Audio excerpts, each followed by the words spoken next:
Good evening, folks. Painless. Back from vacation, had a great time. Was able to go to the Seattle area. Was able to go to back home to Alabama. Had a great time. Very good time. But all things must come to an end. I always need a day after I get back from somewhere before I go back to work. You know, some people can get off the plane at 8, 9, 10 o'clock at night. I mean, I could if I had to, but I don't arrange my vacation that way and go straight back to work. Me, I need a day to wind down, maybe do some extra laundry. I try to do laundry. I hate traveling with dirty clothes, but every once in a while you may have an outfit that's dirty. I thoroughly clean my home before I leave, so I come back and don't have much to do. I can sit around, wind down, and prepare for the next day of work. Anyway, as you can see, this is a new channel. Well, not a new channel. Promoting this channel that I've had for quite some time. I believe even longer than the Painless Risen channel. And I may be doing this with a third and a fourth channel that I have, kind of spreading myself out, kind of promoting channels that I already have. So I want to talk about Donald Trump and these black pastors.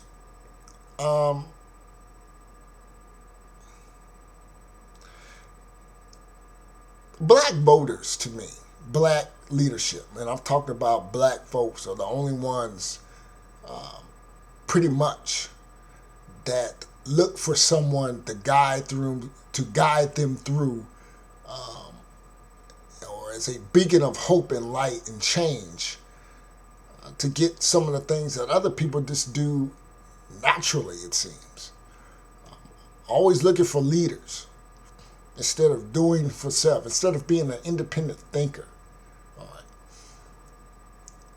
Black voters, black folks to me are like the child. I want you to picture this.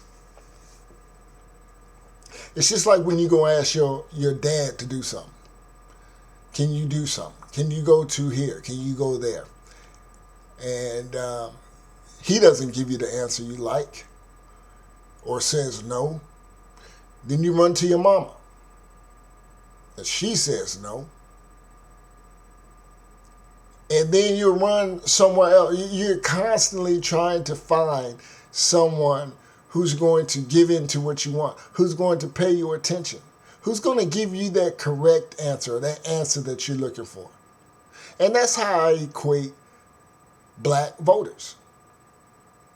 You ran to Obama in '08, thinking he was going to turn water into wine. The man who could walk on water, the man that could raise such and such from the dead, who could take a loaf of bread and feed 5,000 people, and all this stuff. And I'll get into that, all these allegorical stories here shortly concerning blacks and Christians. And it didn't work out for you. Now some of you all want to run to Trump. And I say some of you all, and I say y'all, in fact, I should say y'all, because these black pastors represent black people. Because as I just said briefly a couple moments ago, that blacks look to leadership. And usually that leadership comes from the cloth, meaning they're religious leaders. You look to them for guidance. You look to them for understanding. You don't do this for yourself. You want to drop to your knees every time something happens instead of thinking, using rationale, just critical thinking to get yourselves out of situations. The same critical analysis that you should have used prior to keep yourself out of the dastardly situation in which you find yourself in. This is why I say you are represented that way. You are. And now you want to run to the Trump train right now. This is '08 all over again, to me. And I'm hearing people say, well, they say for us to go to the Republican Party and to try something different. Look, I owe no allegiance. Painless Risen owes no allegiance to the Republicans, to the Democrats. And I'll go so far as to say that many Republicans, have lost their way. And conservatism does not necessarily equate to being a Republican. It doesn't. So I'm not co-signing for the Republican Party. I think Trump is an opportunist. I think he says some things that people who sitting around who pick their asses think. But he is no shape to be a president to me. Great, excellent, impeccable financial mind. But he's not going to do anything for black folks. You see, black folks jumped on Obama train for hope and change. They said he was a constitutional lawyer. He was going to implement and make laws and things in the favor for an advantage for blacks. Now you're looking to Trump because you think he's going to give you shit for free in terms of jobs, wages, and things like that. Look, Donald Trump is a capitalist. He understands economics. He knows he can't give you anything for free, black folk. He's going to tell you that. He talks about economics. He talks about the misfortunes of blacks concerning jobs and things like that. But it comes at a price, Negro. And that's what you don't understand. That's what these black pastors don't understand. When you're dealing with guys like Donald Trump, who, if I just said, is of impeccable financial mind, he understands that you can't just give things away. And with that said, things come at a price. And when you're dealing with the people who think that because of 400 some odd years of slavery, which the modern average Negro has never gone through, deserves everything free, it's only a setup for disaster. That's all it is. And I find it rather sad that Negroes are still gathering with great white hopes to talk about shit that other groups, I mean, you're still coming to the table to talk about violence. You still want leaders, namely white leaders, to help you with violence and gun crime? Really? Is it? And I understand it's an issue, don't get me wrong. But that Donald Trump is not going to keep, or he's not going to understand why why he's shooting Roderick every night. He's not going to help you with that. But yet, that's the only shit you can think of when you're given the grand stage, Negro, to talk about issues. You want to talk about petty ass Negro violence? Really? That's the best you could come up with?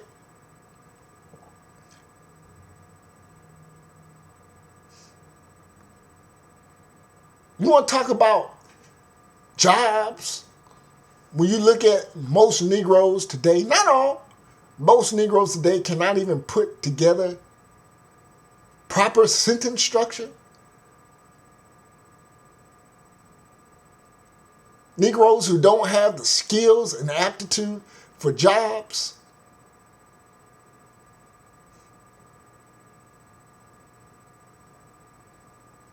Trump is not going to give you Negroes the keys to the Lexus.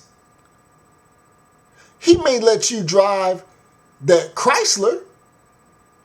He may let you drive that 2003 Dodge Neon, but he's not going to give you the cars. He's not going to give you the keys to that 2016 big body BMW in the back. He's not going to give you Negroes that. because history shows that you're not ready for that.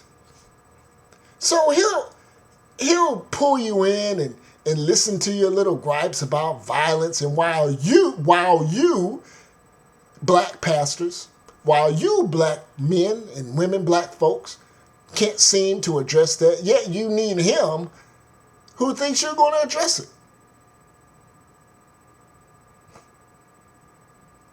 See, the problem with Negroes, you're inviting people into the conversation that don't need to be there.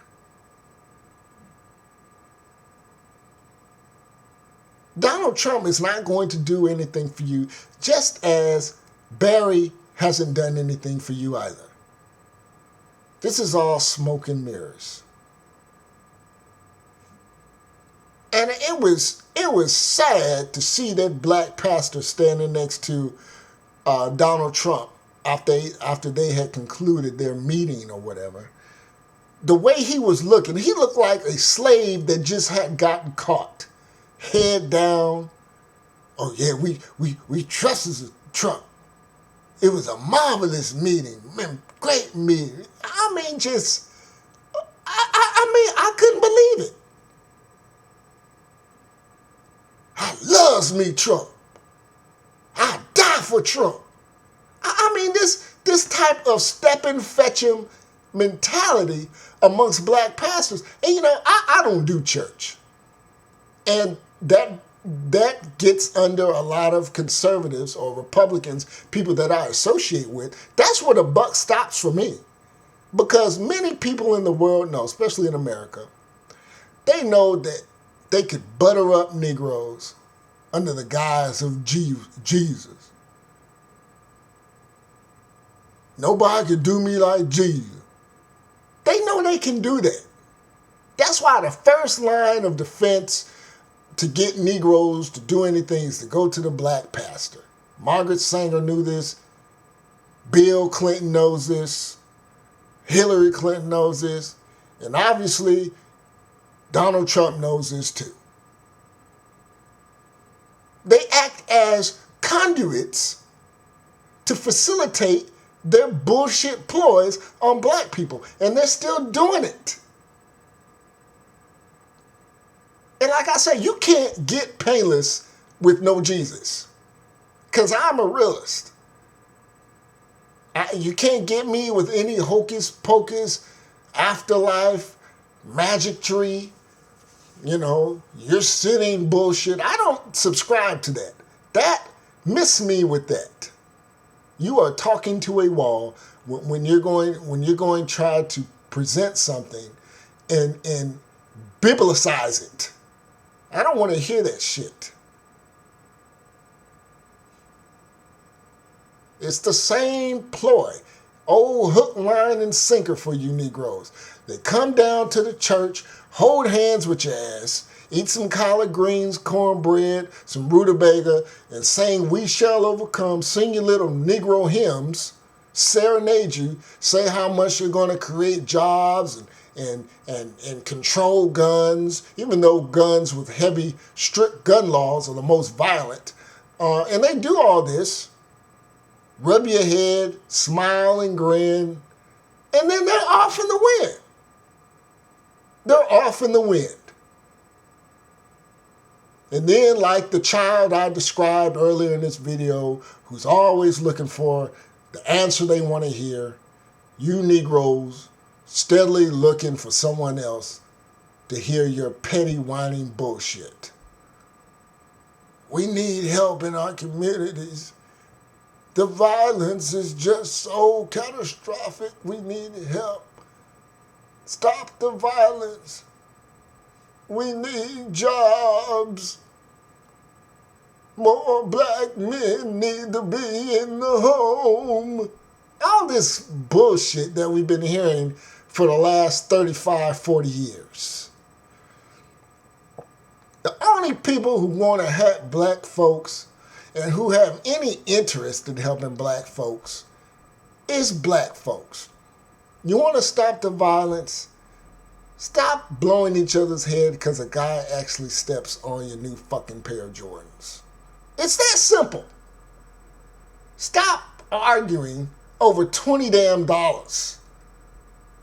Just don't give it to them no more.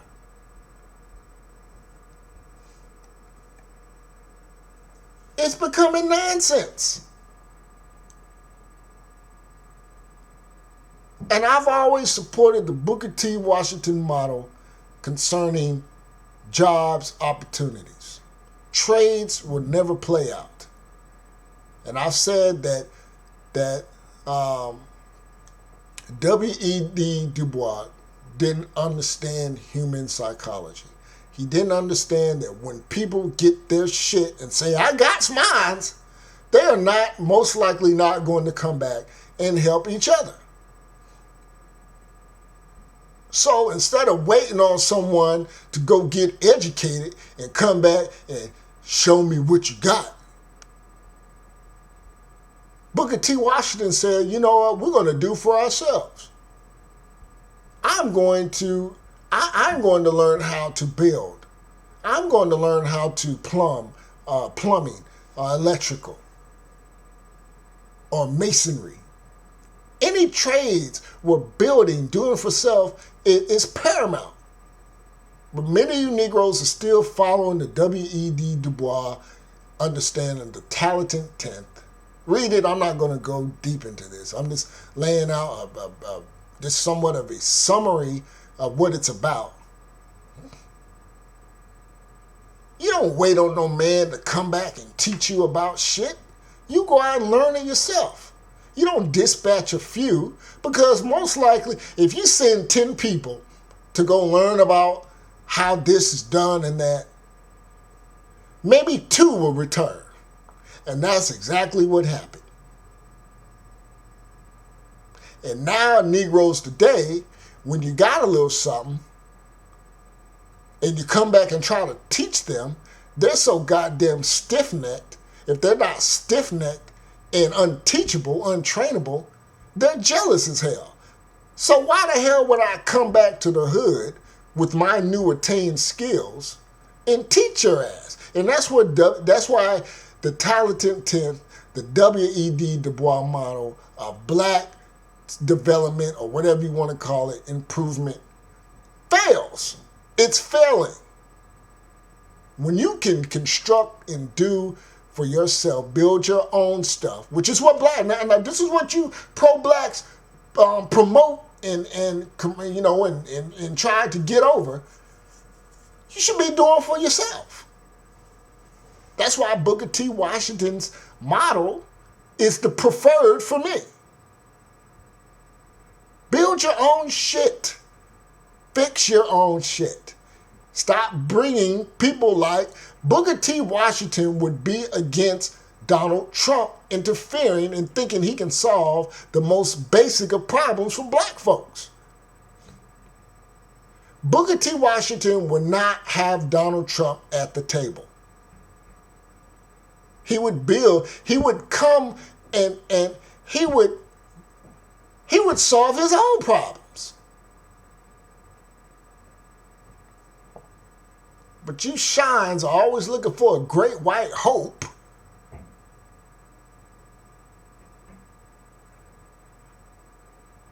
And these same people call, and this is what gets me. You Negroes are mad because Donald Trump said some things about Hispanics or Mexicans. The same Mexicans that you claim are taking your jobs. Never mind you've been here before there was a Constitution. Never mind you've been here before there was a Bill of Rights.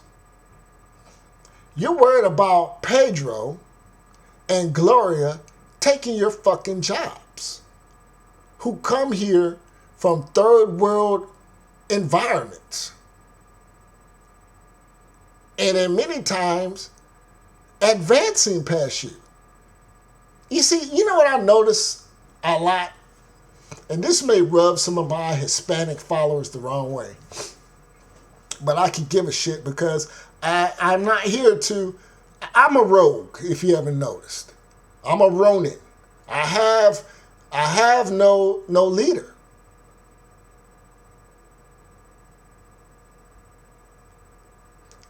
find that Hispanics, especially Mexicans, are the biggest shit talkers about what black people are doing more than white people. I get on these message boards and I'm always looking at names, Blase Gomez talking about black lives and all this shit, and you know, they need to do this. And it's fine, they're right. They are absolutely, don't get me wrong, they're absolutely right. Because I say it. But it should tell you, black folks, it should tell you black pastors who get up to Donald Trump, a white man, and you know, Payless, why are you saying these Mexicans, or why are you saying they're white? Because race is, it's an all this shit. Let's cut the chase. Let's cut the bullshit. When you black pastors and you black folks who think Donald Trump is the second coming, when you go to him and say,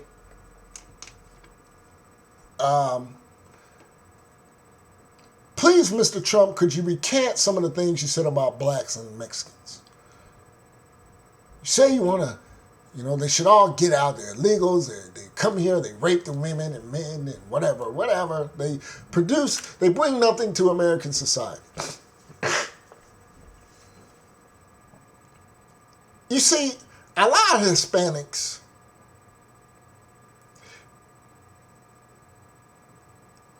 they are the new white man's pet, in the sense that Hispanics can see success. Actually, Hispanics are doing what you should be doing. You think if La Raza meets with Donald Trump, they're going to bring up the things that he may have said about black people that were distasteful? You think La Raza gives a shit about what Trump thinks about blacks? Hell no. But however, you Negro, because you've been conditioned to think that equality, we're all the same, and everybody who knows Painless, talking when I do, I said we're not all the same. That segregation would have forced the Negro to do what other cultures / ethnicities seem to do relatively with ease. But however, you Negro, you think everybody who is non-white is your goddamn friend, in the sense that we're supposed to help each other. Instead, you don't understand the rules of the game. You don't understand the rules of the game, Negro. And I'm not saying hate Hispanics. I'm just saying don't take on their freaking battles. Black folks always trying to find sympathize with the underdog. And that's a defeated person. When you're always cheering for the underdog instead of the winner, that's a poor man's syndrome. And that's what I see in Negroes. The Mexicans don't give a shit about you. And like I said, with all these comments I see with Hispanics and stuff like that, and I can tell that the Mexicans, they're the main ones freaking got their nose so far up white guys' asses, co-signing their even though it's right. I'm not saying what these Hispanic commenters are saying is wrong. I mean, they can go over the top. But they see who the winner is. They see who controls things. And that's white folks. So Hispanics, many of them side with whites. Because they know the shit that you're doing is bullshit. I can see it's bullshit. When you defend known cop killers, attempted cop killers, if you can't understand that if you reach for a cop's gun, that you might have your brains blown out, who wants to? It's hard to side with that, but many of you Negroes do. And then when you have someone who is, you used to white people saying all this off-brand, out-of-pocket racist shit, when a Hispanic says the same shit, I'd be thinking, maybe it's not them, maybe it's Michael Brown or Trayvon Martin was fucked up. Maybe they did bring some things to cause early demise in themselves. But you Negroes can't connect dots whatsoever. At all.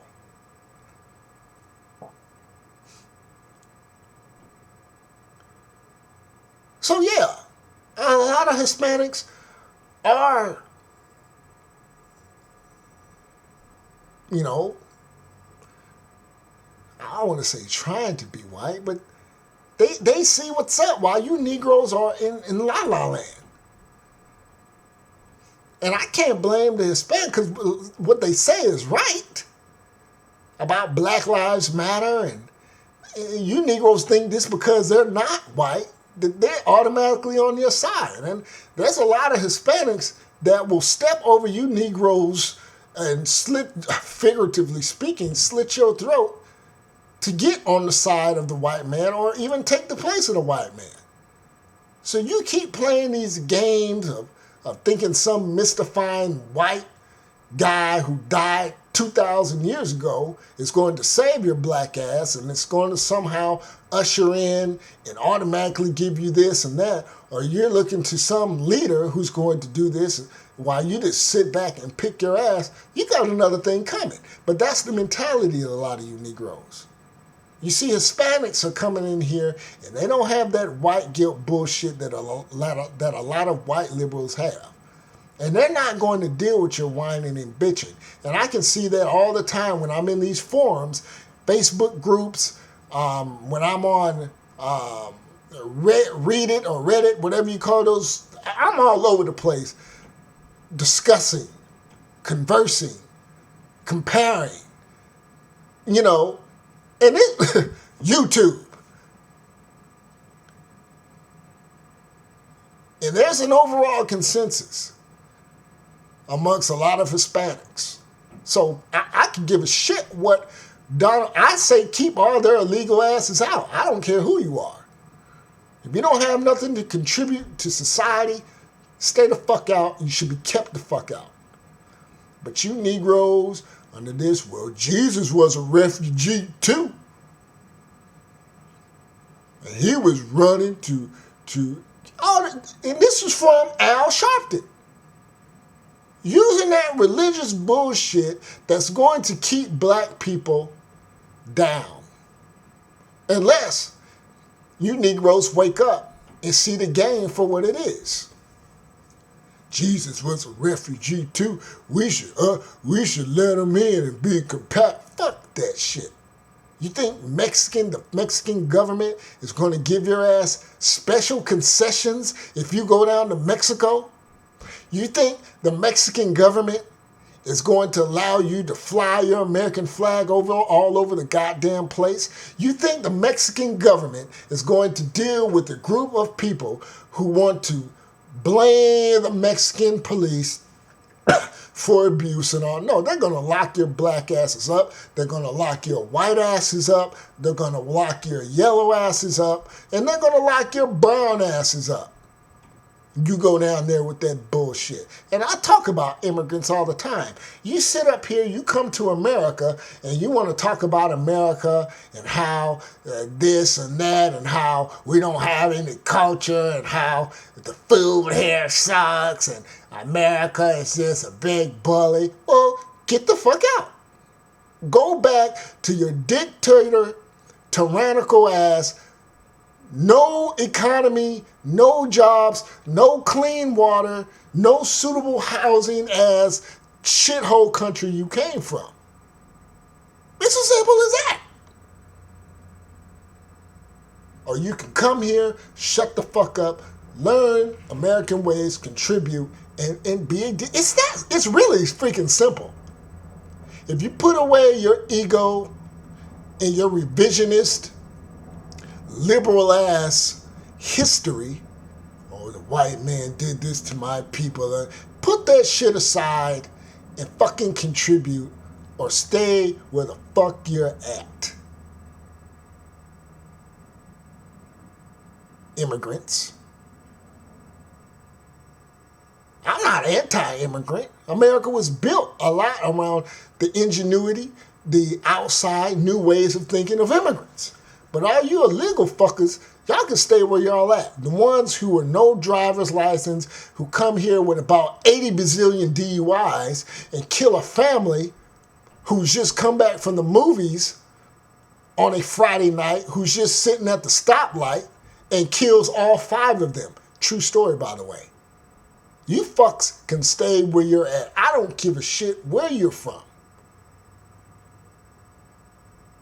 So if Trump says that and dealing with him in respect to that, I can agree. So be it. But I'm not going to purposefully go out of my way to say, as a black man, could you not say those things about Mexicans? Why? Why the fuck should I? I can give a shit. They're not going to speak on my behalf. What he says is true to a sense. But why am I going to go out of my way to sympathize with them? But see, you can get a Negro to do anything. This is how you get Negroes to do anything. Put a hot beat behind it or put Jesus behind it. Peace.